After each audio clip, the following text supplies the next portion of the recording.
Olá pessoal, estou aqui para mais uma aula, dessa vez falando sobre o sistema endócrino. Ela vai ser dividida em algumas partes, tá? Porque o sistema endócrino, de modo geral, ele é bastante complexo. A gente tem diversos hormônios com ações bastante diferentes. E aí, para facilitar, obviamente eu não vou falar de todos os hormônios, mas vou falar dos principais e das principais glândulas que secretam esses hormônios. Então, eu dividi aqui apenas em dois tópicos. Um são os aspectos gerais do sistema endócrino, que é bem curtinho, e outro tópico falando sobre as principais glândulas e os principais hormônios secretados por essas glândulas. E como é que esses hormônios eles agem para o funcionamento do corpo. O sistema endócrino ele é formado pelos órgãos produtores de hormônios. E a gente tem diversos órgãos que produzem hormônios. Não são só as glândulas que produzem hormônios. Se a gente pegar aqui, por exemplo, o pâncreas ele é um órgão do sistema digestório, mas ele também é uma glândula, uma vez que ele produz hormônios. E vários outros, o estômago também produz hormônios. Tá? Então a gente vai suprimir, vai falar menos, né, ou apenas citar esses órgãos. Entretanto, é necessário que vocês saibam que essa aula ela vai, de certa forma, omitir muita coisa a respeito do sistema endócrino. Uma vez que o que é importante o que é importante em relação ao vestibular são os principais hormônios e as principais glândulas do sistema endócrino. Então, o sistema endócrino ele age de forma integrada com o sistema nervoso. Então, os dois agem juntos, de modo que um estímulo do sistema nervoso pode fazer com que o organismo secrete hormônios, assim como os hormônios eles podem influenciar no sistema nervoso, mudando, por exemplo, a questão das emoções. Então, juntamente com o sistema nervoso, o sistema hormonal ele é responsável pela regulação do crescimento, pelo funcionamento do corpo e desenvolvimento e metabolismo, tá? do nosso organismo. Vocês observam que muitas vezes os problemas na produção de um hormônio, a deficiência de um determinado hormônio, pode trazer sérios problemas de desenvolvimento do organismo. Sem contar que os problemas nos hormônios também podem afetar consideravelmente a personalidade do indivíduo. Os hormônios, a gente define hormônio como um grupo de substâncias químicas e esses hormônios, essas substâncias químicas são lançadas no sangue normalmente em pequenas quantidades. Eles podem agir de maneira individual, ou seja, o hormônio é liberado e ele age diretamente em um determinado órgão ou em determinada parte do corpo, ou os hormônios eles podem cooperar uns com os outros, né? Ou inibir uns, inibirem os outros. Então isso vai depender de que tipo de hormônio se está falando. Apesar de eles se espalharem por todo o corpo, eles agem em órgãos específicos. Então, por exemplo, se a gente for considerar a adrenalina.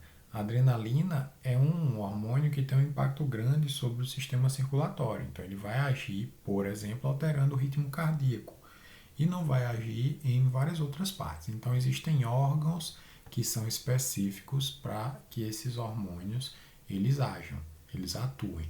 Esses órgãos têm as células desses órgãos têm receptores especiais que reconhecem aquele hormônio e promovem uma ação dependendo da presença desse hormônio.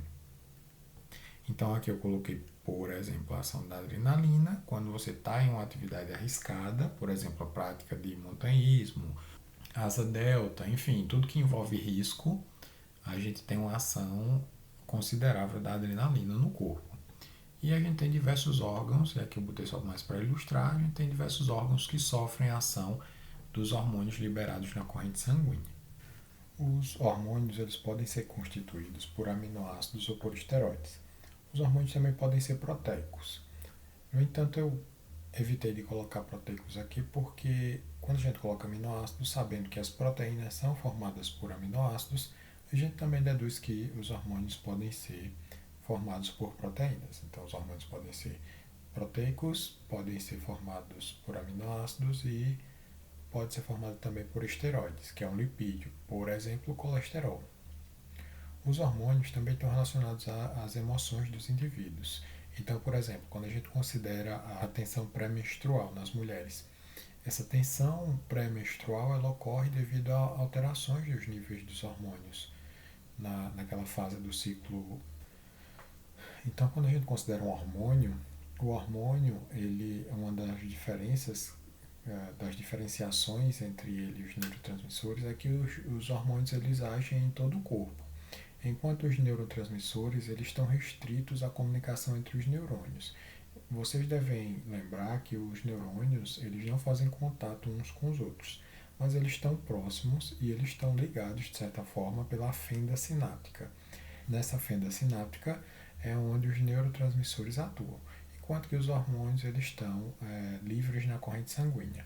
Óbvio que os neurotransmissores e os neurônios eles têm papel importante no nosso organismo. Aqui eu coloquei uma imagem de um dos hormônios, um hormônio bastante conhecido, que é a ocitocina. A ocitocina ela tem forma bastante complexa, como vocês podem ver aqui, e a gente vai falar mais um pouquinho da ocitocina nos próximos slides. Bom, o primeiro órgão, a primeira glândula que a gente vai falar é a hipófise. A hipófise ela tem o tamanho aproximado de uma ervilha e ela localiza-se na base do crânio. Então, quando a gente observa aqui essa imagem, dá para destacar nessa região aqui a hipófise. A hipófise ela tem subdivisões, então ela é essa região e a gente tem a adenohipófise, que é um dos lóbulos da glândula, e tem a neurohipófise, que é o outro lado, o outro lóbulo da glândula. Apesar de pequena, a hipófise ela tem influência no crescimento e no funcionamento do corpo. Então a gente vai ver que ela libera diversos hormônios e esses hormônios estão relacionados a diversas atividades no corpo. A gente vê também aqui o hipotálamo. O hipotálamo também é importante, inclusive para o funcionamento da hipófise, e a gente vai ver mais para frente como é que eles fazem, qual é a relação que eles têm. Alguns hormônios produzidos na hipófise podem atuar estimulando ou inibindo a produção de outros hormônios. A gente vai ver mais para frente que existe uma história de feedback, mecanismo de feedback. Então pode haver um feedback positivo, que é quando uma glândula, um hormônio de uma glândula estimula uma outra região a produzir um outro hormônio, e a gente tem o feedback negativo, que é quando o hormônio de uma determinada glândula inibe outra região para que ela não produza um determinado hormônio. Aqui estão alguns hormônios da adenohipófise que eu listei aqui só para a gente ter conhecimento de qual é o órgão-alvo, ou seja, o órgão que vai sofrer a ação desse hormônio e qual é a ação que esse hormônio promove. Esses hormônios que eu listei para vocês aqui são os hormônios produzidos na adenohipófise, nessa região aqui da hipófise. Então a gente tem a primeira aqui, a prolactina. Então, lacte, né, essa palavra lactina, no geral, está relacionada com leite. E esse hormônio aqui, o órgão-alvo dele ele vai agir nas glândulas mamárias.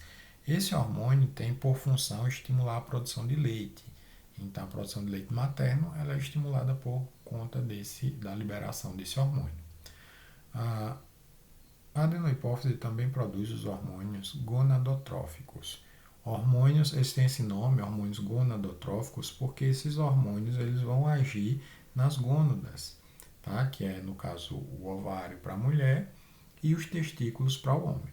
Então, esses hormônios vão agir nas gônadas e vão estimular o desenvolvimento dos órgãos sexuais, tá? Então, eles vão atuar no desenvolvimento sexual do indivíduo.